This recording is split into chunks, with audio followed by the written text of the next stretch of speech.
Antes de que la medicina se volviera una ciencia, ya era un arte transmitido en susurros, en cantos, en manos que sabían sin haber leído.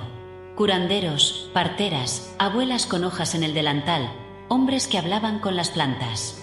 Ellos fueron los primeros médicos del alma. Sus consultas eran ríos, fuegos, piedras calientes, humo que subía como plegaria. Y aunque la historia oficial los borró, aunque la ciencia los ridiculizó, ellos, los sanadores ancestrales, siguen vivos en la memoria de los cuerpos.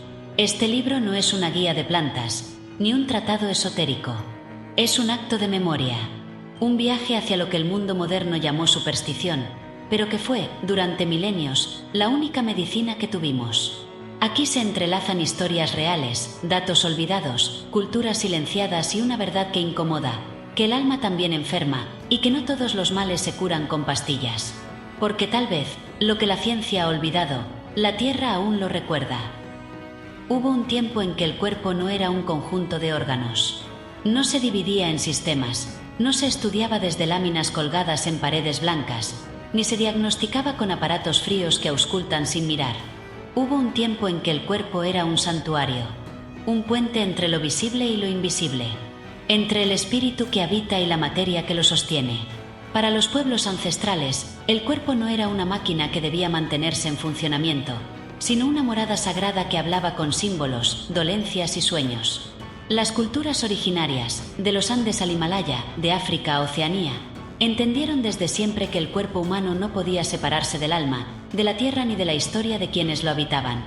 No había tal cosa como un síntoma aislado. Si dolía el estómago, tal vez era la tristeza contenida. Si no sanaba la piel, quizás el alma estaba herida. Si no se podía dormir, algo en el espíritu había perdido el ritmo con la luna. Cada mal tenía un mensaje, y sanar implicaba escucharlo. La medicina occidental, por el contrario, se edificó sobre la disección, literal y simbólicamente.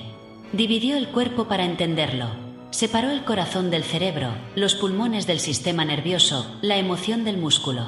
Y en esa búsqueda de precisión, olvidó lo más obvio, que el cuerpo no funciona por partes, sino por relación. El hígado no sana si el rencor sigue vivo. El útero no responde si la vergüenza se esconde. El sistema inmune no florece si el alma no confía en vivir. Los antiguos sabían esto sin necesidad de microscopios. Sabían, por ejemplo, que la tristeza se guarda en los pulmones, y por eso llorar es una forma de respirar profundo. Sabían que el enojo enferma el hígado, que la amargura se asienta en el estómago y que el miedo, ese miedo que no se nombra, se instala en los riñones como un huésped silencioso. No lo aprendieron en universidades, lo aprendieron de la vida, de la escucha, de generaciones que observaban el cuerpo con respeto, no con prisa. Cuando un niño enfermaba en las comunidades indígenas, no se corría primero al remedio. Se preguntaba, ¿ha cambiado algo en su entorno? ¿Qué emoción está tragando? ¿Ha soñado algo extraño? Las abuelas sabían que el cuerpo era el último en hablar. Antes de que apareciera la fiebre, ya la energía estaba desequilibrada. Antes de que se inflamaran los tejidos, ya el alma había lanzado señales que no fueron escuchadas. Por eso la medicina ancestral no era solo botánica, era arte de interpretar señales. Y el cuerpo era el lienzo. En algunas culturas andinas se hablaba del susto del alma. Cuando una persona sufría un impacto emocional fuerte, se decía que su alma había salido del cuerpo. El cuerpo seguía allí, pero vacío. Se enfermaba lentamente, se desconectaba. Para sanarlo, no bastaba con hierbas ni masajes. Había que llamar al alma, invitarla a volver. Y eso se hacía con rituales de flores, fuego, cantos y lágrimas. ¿Qué ciencia moderna reconoce eso? ¿Qué hospital permite ese reencuentro? Occidente llegó a la medicina con bata blanca, pero también con espada. En su expansión, consideró primitivo todo lo que no se podía medir. Lo sagrado fue reemplazado por lo químico. Y así se rompió el vínculo entre cuerpo y alma. Se desterró al chamán, se silenció a la partera, se ridiculizó al curandero. Se olvidó, o se quiso olvidar, que durante miles de años los pueblos se curaron sin laboratorios. Que el conocimiento no comenzó con la imprenta, ni con la farmacología, sino con la escucha profunda del cuerpo y del mundo. Y, sin embargo, la medicina moderna ha salvado millones de vidas. No se trata de negarla. Se trata de reconocer lo que perdió por el camino. Porque al centrarse solo en el cuerpo físico, ha generado una medicina sin alma. Una medicina que cura síntomas, pero no personas. Que silencia la tos sin preguntarse por qué llora el pecho. Que anestesia el dolor sin cuestionar qué lo origina. Que opera, amputa, encapsula, pero no acompaña. El cuerpo humano no es solo biología. Es biografía. Cada célula guarda una historia. Cada órgano tiene memoria. Los traumas no desaparecen con el tiempo. Se enquistan. La palabra no dicha se ancla en la garganta. La culpa, en los intestinos. La humillación, en la espalda. La pena, en el corazón. Y cuando el cuerpo ya no puede sostener tanto silencio, grita. Grita en forma de enfermedad. Pero rara vez le escuchamos. La medicina ancestral escuchaba. No desde la lógica, sino desde la intuición. Desde el tacto, el canto, la presencia. El sanador no era alguien que curaba, sino alguien que ayudaba al otro a recordar su capacidad de sanar. Porque la sanación, decían, no viene de afuera. Está dentro. Solo que a veces, por dolor, miedo o desconexión, la olvidamos. Hoy, muchos comienzan a volver la mirada a lo ancestral. Personas desencantadas de diagnósticos fríos y tratamientos impersonales buscan otra forma de entender su dolor. Ya no basta con saber el nombre de la enfermedad. Se quiere saber por qué llegó, que viene a enseñar, que necesita transformar. Porque cada dolencia, dicen los sabios antiguos, es una maestra. Y el cuerpo, su mensajero. Los hospitales tratan órganos. La medicina ancestral trata caminos. Caminos rotos, caminos heredados, caminos que el alma eligió andar. En muchas cosmovisiones indígenas, el cuerpo enferma cuando el alma se desvía de su propósito. Y sanar no es simplemente restablecer la salud, sino volver al camino. Recordar por qué estamos aquí. Entonces, ¿cómo sería una medicina que integrara ambas visiones? Que una las herramientas tecnológicas de la ciencia con la sabiduría de los ancestros. Que no se limitara a suprimir síntomas, sino que acompañara procesos. Que entendiera que detrás de un colon inflamado puede haber un duelo no elaborado. Que detrás de una piel enferma puede haber una historia de rechazo. Que detrás de un cuerpo cansado hay un alma que no encuentra sentido. La medicina moderna empieza a abrir esa puerta. Las neurociencias reconocen hoy lo que los abuelos ya sabían, que la emoción afecta al cuerpo, que la mente puede sanar o enfermar, que el estrés, esa palabra moderna para el miedo ancestral, puede destruir el sistema inmune. La epigenética confirma que las heridas se heredan, que el dolor de los abuelos puede marcar el cuerpo de los nietos. Y la psiconeuroinmunología estudia cómo las creencias, los pensamientos y las emociones impactan directamente en la salud física. La selva no es solo un ecosistema, es un templo, un organismo vivo que respira, susurra y enseña. En su corazón, entre raíces milenarias y cantos de aves invisibles, crecen las llamadas plantas maestras, seres vegetales que, desde tiempos inmemoriales, han sido considerados guías, medicinas y portales por los pueblos originarios. No se les teme, aunque despierten visiones. No se les consume, se les honra. Porque no curan como lo hace una pastilla. Transforman. Y en ese proceso, sanan el cuerpo, pero también el alma. En la tradición amazónica, todo lo que tiene espíritu puede enseñar. Y las plantas, sobre todo las maestras, son espíritus antiguos que decidieron encarnar en forma vegetal para ayudar al ser humano a recordar quién es. Así lo creen los curanderos, los taita, los chamanes. Así lo viven quienes han sentido, bajo su efecto, que la realidad cotidiana se rasga como un velo y detrás de ella aparece algo más, una verdad cruda, luminosa, irrebatible. La ayahuasca, conocida también como yagé, daime, uni o medicina, es quizá la más conocida de estas plantas.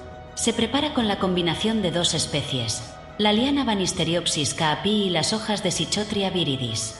Una, la liana, contiene inhibidores naturales que permiten que la segunda, rica en dimetiltriptamina, DMT, una sustancia psicodélica endógena, se activa al ingerirse.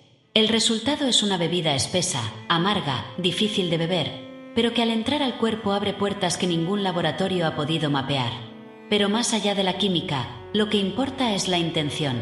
En la cosmovisión indígena, no se toma ayahuasca para viajar. Se toma para sanar, para aprender, para encontrarse. El ritual es tan importante como la planta. Se prepara con respeto, se bebe en silencio, se canta para guiar el proceso. Y lo que ocurre después, difícilmente puede narrarse con palabras. Algunos ven paisajes de colores imposibles. Otros se encuentran con ancestros, con animales guía, con partes olvidadas de sí mismos. Muchos vomitan, no por intoxicación, sino por purga emocional. Porque la planta, dicen los sabios, no entra al estómago, entra al alma y barre lo que ya no sirve. Cada cultura tiene su forma. En México, el peyote es el maestro, un cactus que crece en el desierto y que ha sido usado durante siglos por los pueblos huicholes y navajos. Su efecto es distinto, menos introspectivo que la ayahuasca, más conectado con la expansión sensorial y el canto. Se consume en ceremonias nocturnas donde el fuego, el tambor y la palabra tejen una comunión sagrada. El peyote enseña a ver el mundo como lo ve un niño, lleno de luz, de sentido, de magia. Y a la vez, confronta. No hay mentira que no revele, ni emoción que no saque a la superficie. Más al sur, la hoja de coca ha sido durante milenios compañera de los pueblos andinos. No como droga, como la han tergiversado los ojos coloniales, sino como alimento espiritual. Masticarla, dicen, es abrir un diálogo con los apus, los espíritus de la montaña. Es pedir consejo, es elevar plegarias. La coca no genera visiones, pero calma el hambre, el dolor, el cansancio. Y alivia, sobre todo, la desconexión. Porque la hoja es pequeña, pero guarda una memoria ancestral. El tabaco, por su parte, es considerado el padre de las plantas maestras. Su humo, en rituales amazónicos, no se inhala por adicción. Se sopla, se canta, se ofrece. Es puente, es protección, es medicina del espíritu. A diferencia del tabaco industrial, el nativo es puro, potente, sagrado. Se le pide permiso antes de usarlo. Se le habla, porque, se cree, él escucha. Estas plantas no curan solo síntomas, curan historias. Las que cargamos sin saber, las que heredamos, las que negamos. Por eso, muchas veces, el proceso con ellas es duro. No es un viaje placentero, es un descenso al interior, a la sombra, al trauma, a la herida, pero también es una subida, a la comprensión, al perdón, a la sanación. Occidente las descubrió tarde, al principio con miedo, luego con morbo, ahora con interés creciente. La ciencia comienza a estudiar sus efectos con seriedad. Universidades como Johns Hopkins, Imperial College de Londres y otras llevan años investigando el potencial terapéutico de la ayahuasca, la psilocibina, de los hongos, el MDMA y otros enteógenos. Los resultados son sorprendentes. Alivio de la depresión resistente, sanación de traumas postraumáticos, superación de adicciones, apertura a procesos de muerte digna. Pero aún hay una gran diferencia. Mientras las culturas ancestrales se relacionan con estas plantas desde el respeto espiritual, muchos en el mundo moderno las abordan desde la búsqueda de experiencias. Se pierde el ritual, se banaliza el mensaje y se corre el riesgo de romper algo que ha sido sagrado durante milenios. Porque no se trata solo de lo que la planta hace en el cuerpo. Se trata de lo que revela en el alma. Una visión sin contención puede ser peligrosa. Un despertar sin guía, confuso. Por eso, los pueblos originarios nunca separaron la planta de su contexto. Nunca dieron medicina sin preparación. Nunca permitieron el acceso sin permiso. Porque sabían que abrir ciertas puertas sin estar listo puede ser más dañino que no abrirlas nunca. Las plantas maestras, dicen los sabios, eligen. No se trata de buscar la experiencia, sino de sentir el llamado. Y si llega, responder con humildad. No con la arrogancia de quien quiere probar, sino con la entrega de quien quiere sanar. Porque ellas no son herramientas, son maestras. Y como toda maestra verdadera, no enseñan lo que quieres aprender, enseñan lo que necesitas. Este resurgir del interés por las plantas no es casual. En un mundo saturado de ruido, de desconexión, de ansiedad crónica, el alma comienza a pedir algo más. Algo que no se compre en farmacias. algo que no venga en cápsulas, algo que hable en un lenguaje más antiguo.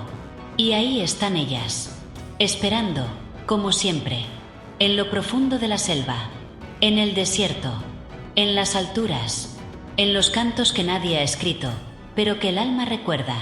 No todas las plantas curan, no todas las personas están listas, y no todas las heridas se sanan con un brebaje, pero algunas veces, cuando el dolor no se explica y el alma no encuentra descanso, las plantas maestras ofrecen un camino. No fácil, no predecible, pero sí verdadero. Y en ese camino, más que visiones, uno encuentra lo más difícil de ver, a uno mismo. No vestían batas blancas ni firmaban recetas.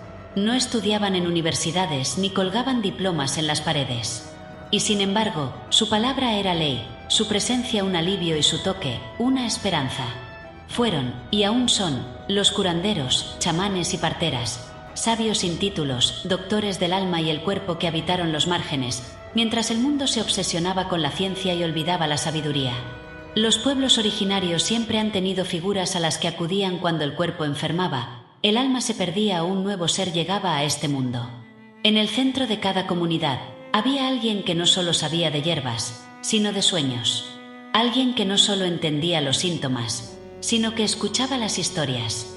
Eran los guardianes del conocimiento invisible, los traductores entre lo humano y lo sagrado. Y aunque la historia oficial intentó borrarlos, siguen vivos. A veces escondidos, otras veces perseguidos, pero siempre presentes. En lo profundo del Amazonas, el chamán no es solo un curandero. Es un mediador entre mundos. Alguien que ha pasado por el fuego interior de la iniciación y ha regresado con los ojos abiertos a lo que otros no ven. Su formación no es corta ni suave. Puede durar décadas. Involucra dietas severas, aislamiento, contacto con plantas maestras, visiones, pruebas físicas y espirituales. No se elige ser chamán, se es elegido.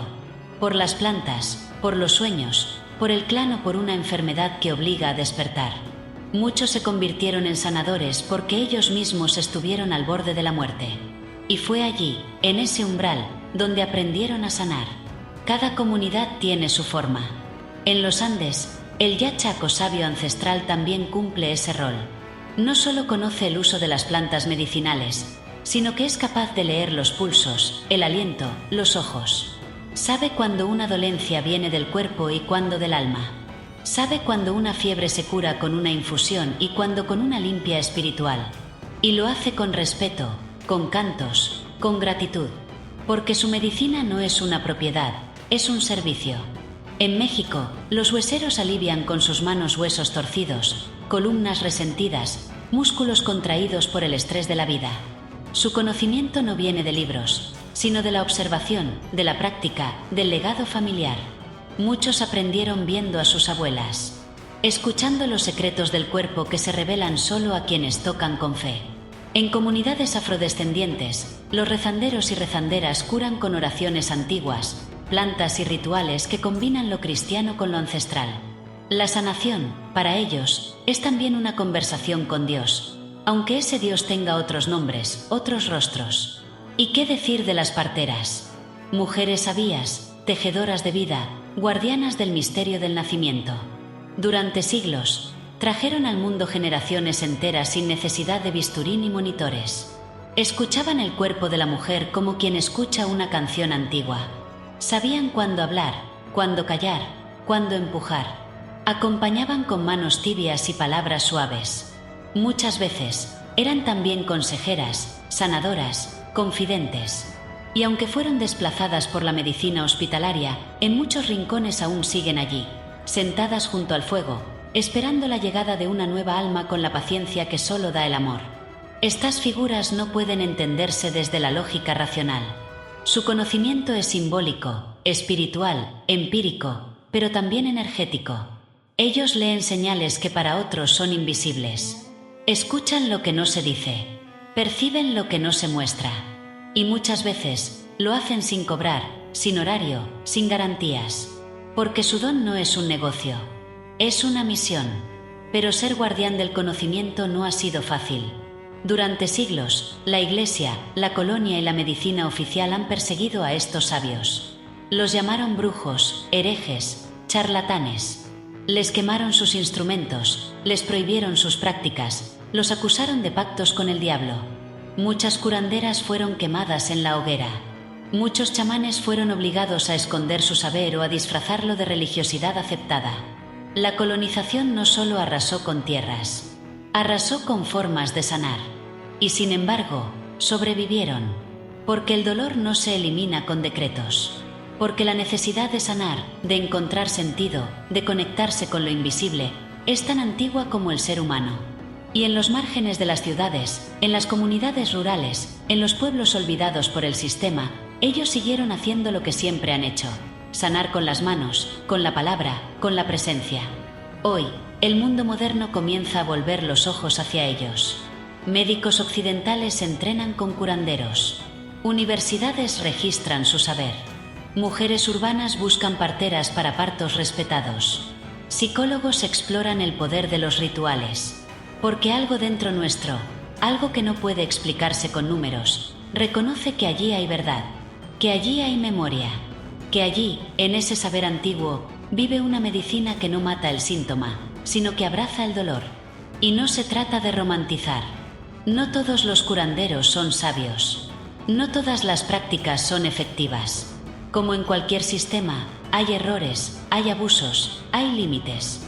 Pero lo que sí existe, y es urgente reconocer, es un conocimiento profundo, milenario, que no puede seguir siendo despreciado. Porque entender al ser humano requiere más que una especialidad. Requiere humanidad. En un hospital moderno, una madre puede dar a luz sin ser tocada, sin ser mirada, sin ser escuchada. En un parto ancestral, la mujer canta, respira, se conecta con su linaje, con la luna, con la tierra. En una consulta médica, se miden signos vitales. En una sesión con un sabio, se mide el alma. No son opuestos, son complementarios. Uno no excluye al otro, pero juntos pueden transformar. Tal vez ha llegado el momento de reconciliar caminos, de integrar la ciencia con el alma, de dejar de mirar con superioridad a quienes han sostenido la salud de los pueblos sin necesidad de laboratorios, de aprender, con humildad, de aquellos que han escuchado al cuerpo más allá de sus síntomas. Porque mientras existan curanderos que hablen con las plantas, parteras que reciban vida en silencio y chamanes que atraviesen mundos por otros, habrá esperanza. Habrá caminos de retorno. Habrá medicina con alma. Y quizás, algún día, entenderemos que ellos no fueron nunca el pasado. Fueron el futuro, que olvidamos escuchar. Hay dolores que no aparecen en las radiografías, que no se detectan en análisis de sangre, ni tienen nombre en el lenguaje de los manuales médicos. Son dolores silenciosos, persistentes, que habitan en la espalda sin causa aparente, en el insomnio sin razón, en el pecho apretado sin diagnóstico. Son heridas del alma, fragmentos rotos que siguen vivos en el cuerpo, como un eco que no cesa. Y mientras la medicina moderna busca el origen en lo biológico, los pueblos ancestrales miran más allá, al espíritu que se perdió, se alejó o simplemente se partió. En muchas culturas indígenas, la enfermedad no es el comienzo del problema, es su última manifestación. Es la voz que grita cuando ya nadie escuchó los susurros. Antes del dolor físico, hubo un desajuste espiritual, un quiebre interno, un olvido del propósito. Y sanar, entonces, no consiste solo en aliviar el síntoma, sino en recuperar lo que se perdió, el alma. El concepto de pérdida del alma o fragmentación del alma es común en tradiciones de todo el mundo. En el chamanismo siberiano, en las prácticas andinas, en la medicina navajo y en la cosmovisión africana, se habla de que, frente a eventos traumáticos, un abuso, una muerte repentina, una traición, una guerra, una migración forzada, una parte del alma puede separarse del cuerpo. No muere, se resguarda, se escinde para protegerse del dolor insoportable. Y el cuerpo, aunque sigue funcionando, se siente vacío, desconectado, adormecido. Muchas personas viven así sin saberlo. Caminan por la vida con una parte de sí misma ausente. Lo intuyen en la tristeza crónica, en la falta de entusiasmo, en la sensación de no pertenecer a ningún lugar. A veces dicen ya no soy el mismo desde que ocurrió aquello, y no saben cuánta verdad encierran esas palabras. Porque, en efecto, no son los mismos. Algo se fue. algo que, sin embargo, puede volver.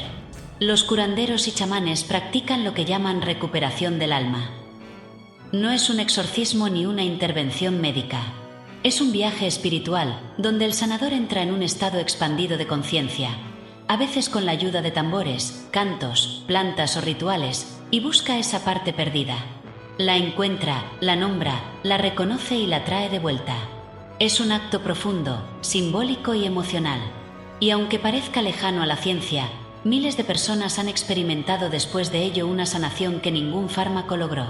Pero no solo los traumas grandes fragmentan el alma. También lo hacen las pequeñas renuncias cotidianas.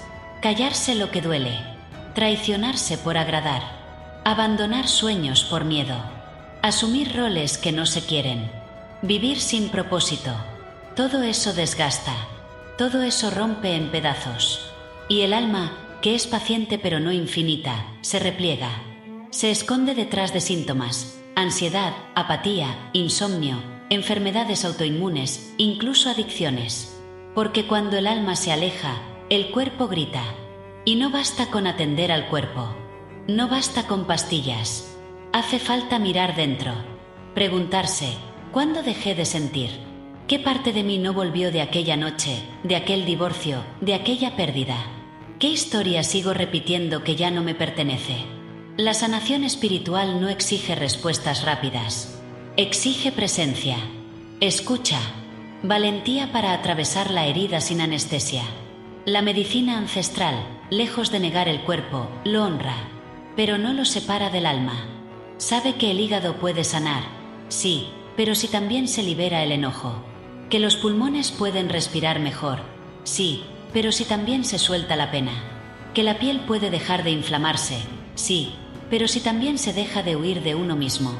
Por eso los rituales no son ornamento, son medicina, porque actúan allí donde no llegan los bisturíes, en la psique, en la energía, en la historia invisible que habita cada órgano.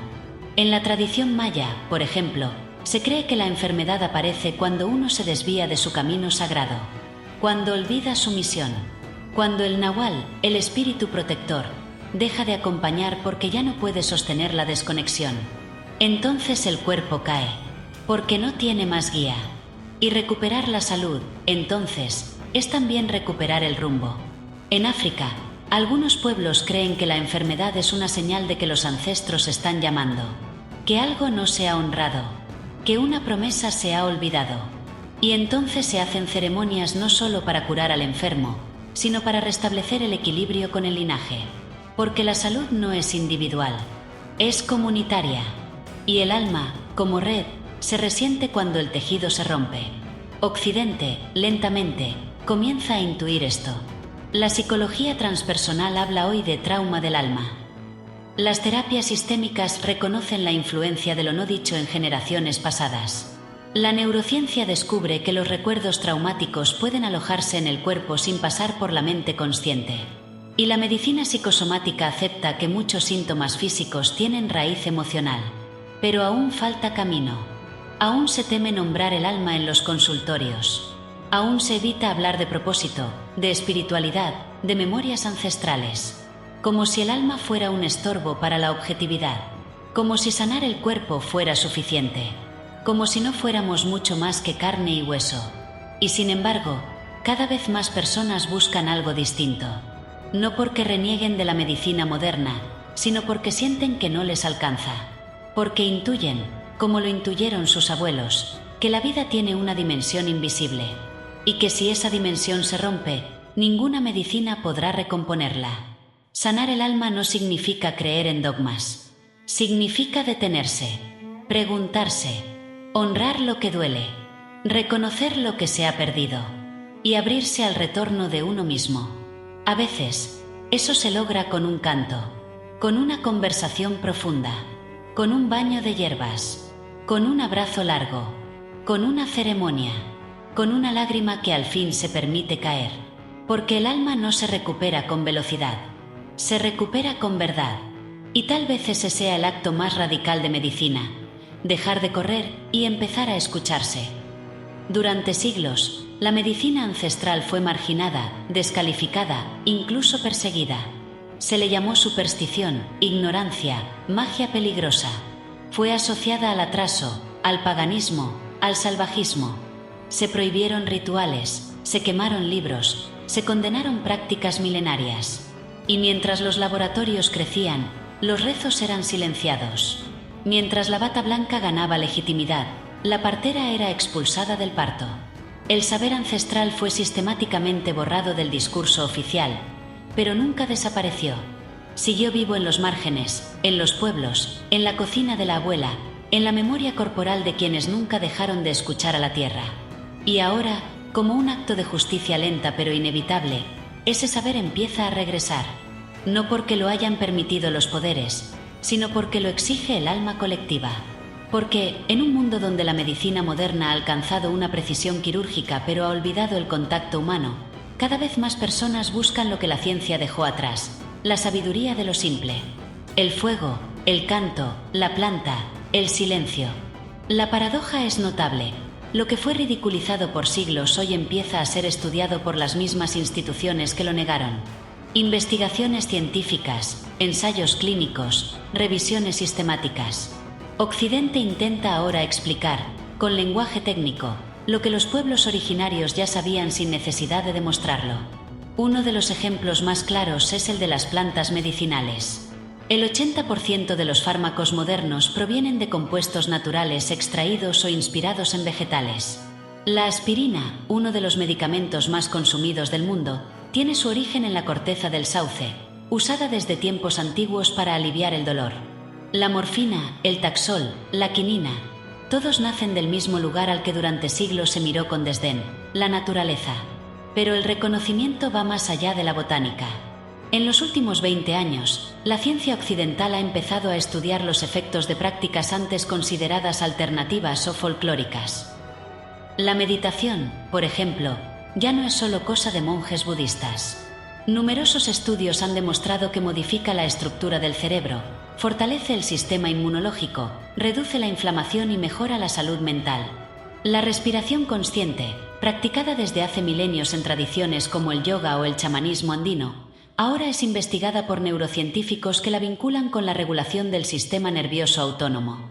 La acupuntura, que durante décadas fue tratada como pseudociencia, hoy es aceptada incluso por organismos de salud oficiales como la OMS para tratar dolores crónicos, ansiedad, insomnio y afecciones gastrointestinales.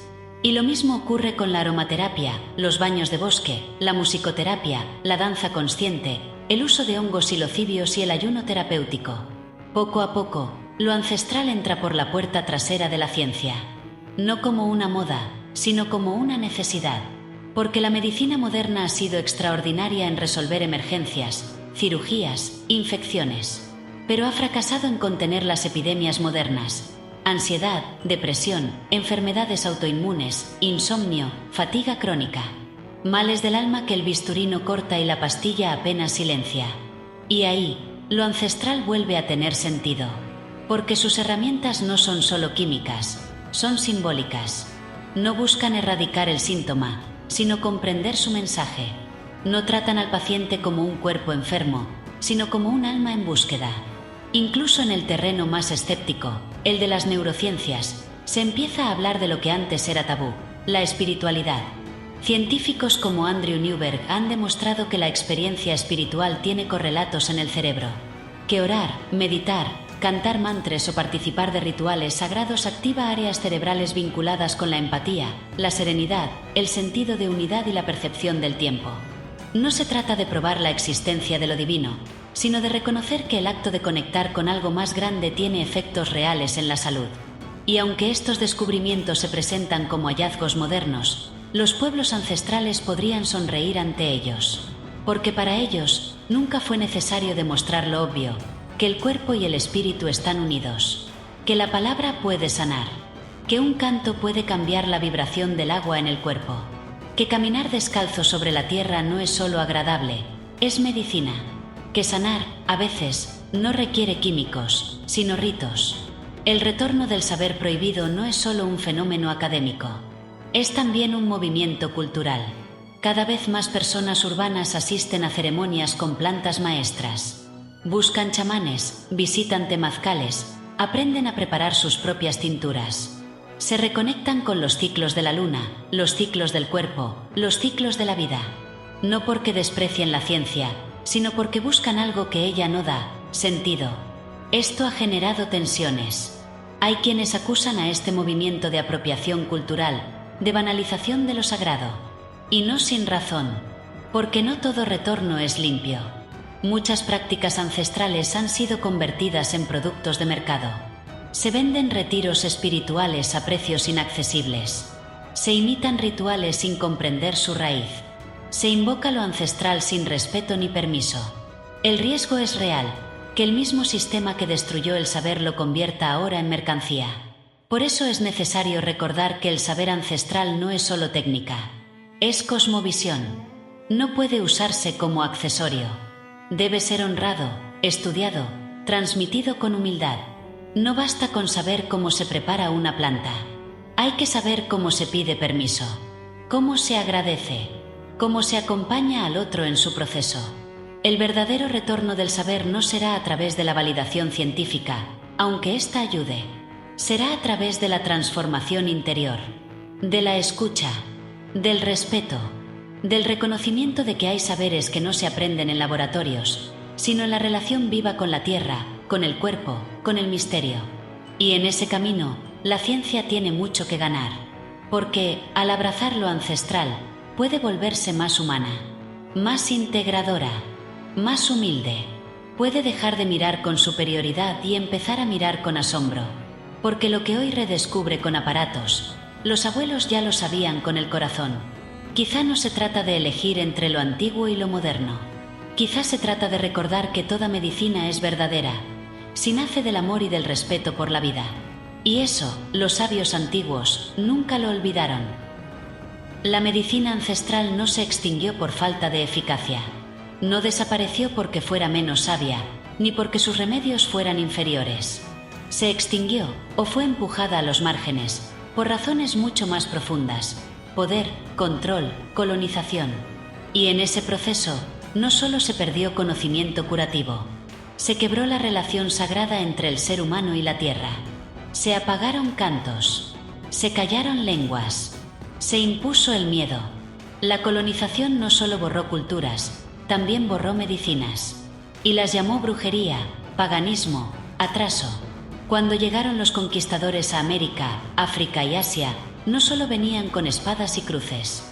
Venían con una forma de entender el cuerpo, la salud y el mundo que era radicalmente distinta a la de los pueblos originarios. Para los europeos, la enfermedad era un desajuste del cuerpo físico. Para los pueblos nativos, era un desequilibrio del alma, del entorno, de los vínculos. El curandero no era un enemigo, era un guía. El ritual no era superstición, era medicina. Pero eso no fue comprendido. Fue temido. Muy pronto, los sistemas coloniales se encargaron de criminalizar ese saber.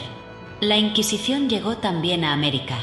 Miles de curanderas, parteras y sabios indígenas fueron perseguidos, torturados o asesinados por ejercer prácticas que durante siglos habían sido normales y sagradas. Se les obligó a renunciar a sus creencias, a bautizarse, a abandonar sus ceremonias. La palabra bruja comenzó a usarse para etiquetar a cualquier mujer que tuviera saberes que no pasaran por la iglesia o la medicina oficial. Y así, lo que antes era motivo de respeto, se convirtió en causa de miedo. La colonización médica fue, también, lingüística. Las palabras que describían la relación con la naturaleza, Pachamama, Suma Amaña, Eneganga, Mana, fueron sustituidas por términos científicos que no tenían alma. El cuerpo dejó de ser un templo y pasó a ser un objeto.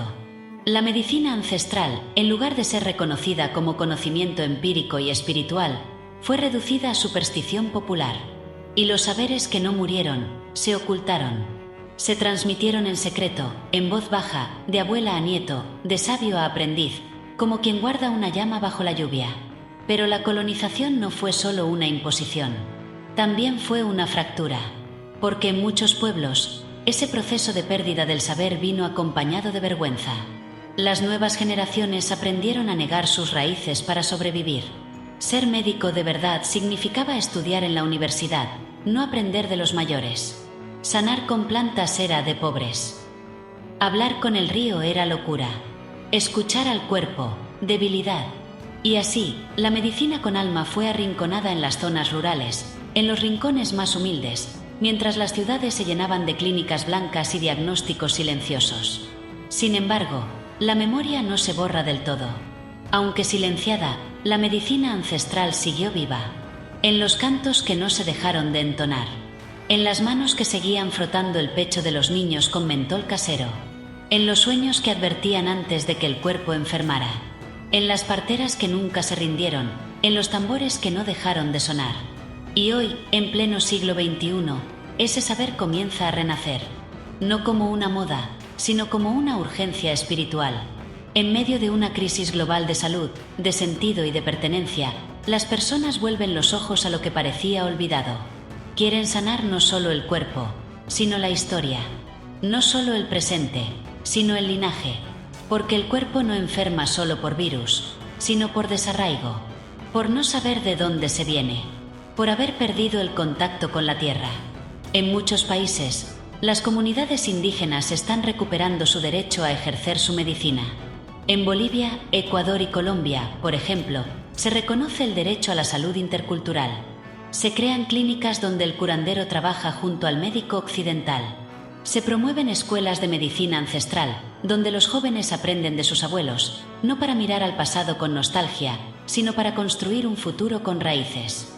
En Brasil, los pueblos amazónicos defienden con firmeza sus rituales como parte esencial de su salud. Y en África, la figura del sanador tradicional sigue siendo central para millones de personas, que encuentran en él no solo alivio físico, sino guía espiritual. Pero el renacer del saber no es solo externo, también es interno. En los entornos urbanos, crecen las búsquedas de medicina integrativa. La gente quiere volver al origen. Se multiplican los temazcales, las ceremonias de plantas, las consultas con terapeutas holísticos. Se valora el masaje que toca el alma, el aroma que despierta memorias, la palabra que acompaña sin juzgar. No es una vuelta al pasado, es una evolución circular, un recuerdo colectivo. Y este recuerdo viene con una pregunta profunda: ¿cómo sanamos el dolor de haber perdido el vínculo con la tierra? ¿Cómo reparamos generaciones que fueron obligadas a callar, a dudar de su intuición, a enfermar en silencio? No basta con recuperar rituales. Hace falta sanar la relación con lo ancestral, honrar a los abuelos que fueron acusados de ignorantes, honrar a las abuelas que curaron con lo que tenían, honrar a los espíritus de la montaña, del río, del fuego, que nunca dejaron de esperar nuestro regreso. Porque sanar, hoy, es también un acto político. Es resistir a la lógica del cuerpo como máquina. Es defender el derecho a tener otra visión de la vida, del dolor y de la muerte. Es permitir que existan muchas formas de curar y entender que ninguna es superior, si ambas nacen del amor. Quizá el mayor daño que hizo la colonización no fue callar los cantos, sino hacer que dejáramos de creer en su poder. Pero cada vez que una madre frota el vientre de su hijo con hierbas calientes, cada vez que alguien se sienta frente al fuego y canta sin razón, cada vez que una partera recibe una nueva vida en silencio, el saber vuelve. Vuelve porque nunca se fue. Y tal vez, en ese acto simple, en ese gesto ancestral, está la medicina más profunda de todas. Recordar que nunca estuvimos separados de la tierra. Solo nos habíamos olvidado de escucharla.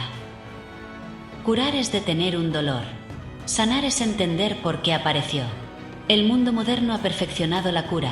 Antibióticos, cirugías, tratamientos avanzados, diagnósticos inmediatos. El dolor físico se silencia con velocidad. La fiebre baja, la herida cierra, el tumor se estirpa. Y sin embargo, el alma sigue gritando, porque sanar es otra cosa.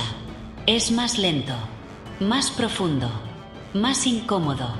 No siempre viene con una receta. No siempre ocurre en un hospital. A veces, ni siquiera se nota desde afuera. Pero cuando ocurre, se siente como un reencuentro con uno mismo. Durante siglos, confundimos ambos términos. Pensamos que una persona sin síntomas está sana, pero hay cuerpos sin fiebre que arden de tristeza. Hay organismos sin infecciones que sufren soledad crónica. Hay corazones que laten perfecto, pero se sienten muertos. Y ahí es donde la medicina ancestral hace su diferencia. No se limita a curar lo visible. Busca sanar lo oculto. No se conforma con callar el síntoma. Pregunta por el mensaje que trae. Los pueblos originarios entendían que la enfermedad es, muchas veces, una maestra, que detrás del dolor hay una historia no resuelta, que el cuerpo habla lo que la boca calla, y por eso, cada malestar era escuchado como un oráculo. No se combatía de inmediato. Se preguntaba, ¿qué quiere decirme esta fiebre? ¿Por qué mi cuerpo necesita detenerme? ¿Qué parte de mí no ha sido vista y ahora se manifiesta como síntoma? En esa mirada, el sanador no es un combatiente que lucha contra la enfermedad, es un intérprete, un mediador entre el alma y el cuerpo, alguien que acompaña a descubrir lo que el organismo está intentando expresar, porque todo síntoma es un lenguaje, y quien no lo entiende está condenado a repetirlo. Curar implica eliminar, sanar implica integrar. La medicina occidental, tan eficaz en emergencias, muchas veces actúa como un apagafuegos. Pero si no se indaga en la raíz, el incendio se repite, cambia de lugar, se transforma. El dolor de espalda se convierte en ansiedad, el insomnio en gastritis, la migraña en fatiga, hasta que el cuerpo colapsa. Y entonces, ya no hay cura sin transformación. Por eso, la sanación no es inmediata, no se compra, no se garantiza, es un proceso. Y, como todo proceso, necesita tiempo, silencio, valentía. Requiere mirar hacia adentro, hacia las heridas de la infancia, hacia las lealtades familiares inconscientes, hacia las creencias heredadas. A veces, sanar implica perdonar. Otras veces, soltar. Otras, llorar lo que nunca se lloró. Y eso no siempre se puede hacer solo. Por eso existen los rituales. No como superstición, sino como tecnología del alma. Encender una vela, entonar un canto, sumergirse en agua de flores, agradecer a los ancestros, pedir perdón, son actos que no figuran en los manuales médicos, pero que han sostenido la salud emocional de los pueblos por siglos. Porque lo simbólico también cura. Porque el alma necesita puentes para volver al cuerpo. En muchas tradiciones, el alma no se encuentra en la mente, sino en el corazón, en el vientre, en los huesos. Y se enferma cuando vivimos vidas que no son nuestras, cuando trabajamos en lo que no amamos, cuando fingimos estar bien, cuando no nos atrevemos a ser quienes somos. Ahí, en ese desajuste profundo, nace el malestar, no por castigo, sino como llamado, como campana que despierta, como aviso de que algo en nosotros necesita cambiar. Y a veces, sanar no significa desaparecer el síntoma. A veces, es aprender a vivir con él de otra manera, a comprenderlo, a dialogar con él. Hay personas que, tras años de dolor físico, encuentran paz no cuando se cura el cuerpo, sino cuando comprenden lo que ese cuerpo les estaba diciendo. Hay quienes conviven con una enfermedad crónica, pero se sienten más vivos que cuando estaban sanos. Porque la verdadera sanación no es física, es existencial. Esto no significa despreciar la medicina moderna. Al contrario, significa ampliarla, integrarla, devolverle su dimensión humana, porque no todo se cura con medicamentos, ni todo dolor necesita ser suprimido. A veces, lo que se necesita es ser escuchado, acompañado, comprendido. La fiebre también purifica, el llanto también libera, la pausa también sana. Sanar no es una línea recta, hay recaídas. Hay sombras, hay dudas, pero cada paso en ese camino es una conquista del alma. Y en ese camino, los saberes ancestrales son faros. No imponen, no controlan, no prometen milagros. Solo recuerdan algo que siempre supimos, que el cuerpo y el espíritu no son enemigos, sino aliados. Que el dolor no es un castigo, sino una invitación. Que la salud no es ausencia de síntomas, sino presencia de sentido. Tal vez por eso, hoy más que nunca, necesitamos volver a esa mirada. En un mundo que acelera, que medicaliza las emociones, que evita el silencio, el alma se extravía. Y cuando el alma se pierde, ningún cuerpo puede sentirse en casa. Sanar es regresar a uno mismo, a la tierra, a la verdad, a la vida que el alma anhela vivir. No se trata de volver al pasado, Se trata de no olvidar lo que el pasado aún puede enseñarnos. En este viaje por la medicina ancestral, no hemos buscado reemplazar la ciencia moderna ni rechazar sus avances. Hemos querido, más bien, tender un puente entre dos mundos que han estado demasiado tiempo separados. El del cuerpo y el del alma, el de la célula y el símbolo, el de la cura rápida y la sanación profunda. Porque el ser humano no es solo un conjunto de órganos.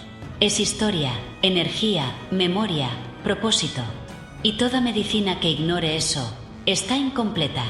Los pueblos antiguos lo sabían sin laboratorios. Escuchaban a la tierra, al cuerpo, al espíritu. Sanaban con manos, con cantos, con plantas, con fuego. No por ignorancia, sino por sabiduría. No por carencia, sino por conexión. Y aunque ese saber fue perseguido, ridiculizado o escondido durante siglos, hoy vuelve a florecer en el corazón de quienes sienten que el alma también necesita medicina. Este libro no pretende entregar recetas, sino preguntas. No busca fórmulas, sino memorias. Nos invita a recordar que el dolor no siempre es un enemigo, que la enfermedad puede ser también un camino, y que sanar no es volver a como estábamos antes, sino despertar a lo que podemos ser ahora. En tiempos donde la ansiedad se confunde con normalidad y la desconexión con progreso, tal vez la medicina más urgente no esté en un frasco, sino en una conversación sincera con uno mismo. Tal vez lo que más cura no sea el remedio, sino el ritual. No la sustancia, sino la escucha. No el diagnóstico, sino el sentido. Sanar con el alma es mirar hacia adentro, hacia la herida, hacia el linaje, hacia la tierra que nos sostiene. Es permitir que el cuerpo hable y que el alma tenga permiso de volver a casa. Es dejar de correr hacia afuera y comenzar el regreso hacia lo que nunca debimos abandonar, nuestra propia verdad. Que este libro sea un llamado a recordar, a reconciliar y sobre todo, a sanar.